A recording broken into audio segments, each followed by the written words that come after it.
ये क्वेश्चन में आपको बोलता है एक सर्कल है जो इंस्क्राइब्ड है इक्विलेटरल ट्राइंगल के अंदर। ये इक्विलेटरल ट्राइंगल है आपका एबीसी ऑफ साइड 12 सेंटीमीटर और एरिया नहीं पता, मुझे शेडेड रीजन का एरिया निकालना है। ठीक है, दूसरी चीज मुझे रेडियस फाइंड करना है और पहले मैं रेडियस फाइंड ही करूंगा, उसके बाद ही शेडेड रीजन का एरिया निकाल सकता हूँ। तो पहला काम क्या है, शेडेड रीजन का एरिया निकालना। बट वो कैसे निकालेंगे, तो उसके लिए रेडियस निकालना है और रेडियस कैसे निकालेंगे वो सीखना है। क्या मैं यहाँ पर एरिया ऑफ इक्विलेटरल ट्राइंगल निकाल सकता हूँ? तो area of equilateral triangle ABC का फॉर्मूला होता है √3/4 इंटू ए स्क्वायर, मतलब √3/4 इंटू 12 का स्क्वायर, मतलब 12 के स्क्वायर को मैं 12 इंटू 12 लिख लेता हूँ। यहाँ पे कट के 3 आ जाएगा और ये हो जाएगा 36√3 सेंटीमीटर स्क्वायर। वैसे इसने बोला है कि √3 की वैल्यू डाल लो, बट बाद में डाल लेंगे। यहाँ तक मेरा एरिया ऑफ इक्विलेटरल ट्राइंगल निकल गया, बट रेडियस नहीं पता अभी भी। अभी हम क्या करते हैं, इसको ज्वाइन कर लेते हैं। यहाँ पे इसको ज्वाइन करते हैं, OA को ज्वाइन करते हैं, OB को ज्वाइन करते हैं, OC को ज्वाइन करते हैं। ठीक है, और ज्वाइन करने के बाद यहाँ पर मैं एक परपेंडिकुलर ड्रॉप कर रहा हूँ। कहाँ पर, ये पॉइंट ऑफ कॉन्टेक्ट पे। यहाँ पर भी एक परपेंडिकुलर ड्रॉप कर रहा हूँ पॉइंट ऑफ कॉन्टेक्ट पे। यहाँ पर भी एक परपेंडिकुलर ड्रॉप कर रहा हूँ पॉइंट ऑफ कॉन्टेक्ट पे। बेसिकली ना ये पॉइंट ऑफ कॉन्टेक्ट को टेंजेंट कहते हैं, ये आप सर्कल वाले चैप्टर में पढ़ोगे। ठीक है, तो ये रेडियस है,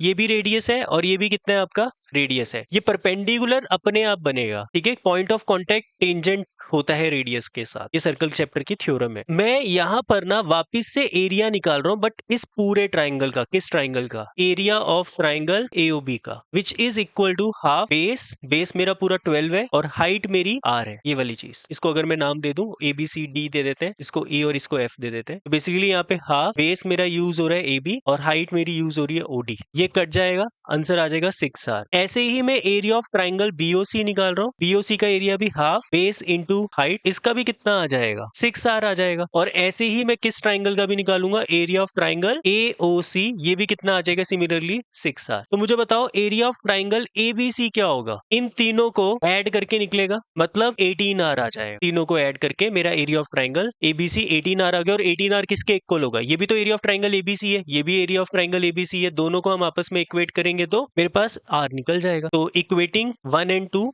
we get 36√3 is equal to 18R। ये कट जाएगा 2, तो R की वैल्यू कितनी आ गई, 2√3। और मुझे बताओ √3 की वैल्यू अभी फिलहाल पुट करने की जरूरत पड़ी नहीं हमें। तो 2 इंटू 1.73, आंसर आ जाएगा 6, 14 और 3.46 सेंटीमीटर्स। तो ये रेडियस निकल गया मेरा। इसके बाद मुझे बोलता है क्वेश्चन में शेडेड रीजन का एरिया निकालना, इस वाले में। तो शेडेड रीजन का एरिया कैसे निकालेंगे, शेडेड रीजन का एरिया निकालने के लिए अब मेरे पास रेडियस है, तो area of shaded region is equal to area of equilateral triangle minus area of circle. और सर्कल का एरिया भी निकालना है हमें। इक्विलेटरल ट्राइंगल का एरिया हमने निकाल लिया था, 36√3 था, माइनस एरिया ऑफ सर्कल होगा 3.14 लेने के लिए कह रहे हैं वो, तो πr स्क्वायर मतलब 3.14 इंटू आर का स्क्वायर। 2√3 लिखेंगे बेटा, ये नहीं लिखना 3.46 नहीं, क्योंकि इसका स्क्वायर करना मुश्किल है। तो 2√3 का स्क्वायर कर दोगे आप, 2√3 का स्क्वायर। तो 36√3 माइनस 3.14 इंटू 4 इंटू 3, तो 4 3 12 होता है और 36 में से भी 12 कॉमन आ जाएगा, 12 कॉमन ले लेते हैं। यहाँ से बचेगा 3 इंटू 1.73 माइनस 3.14, तो 12 इंटू 3 3 9, 21 5.314। तो यहाँ से आपके पास आ जाएगा 502 सेंटीमीटर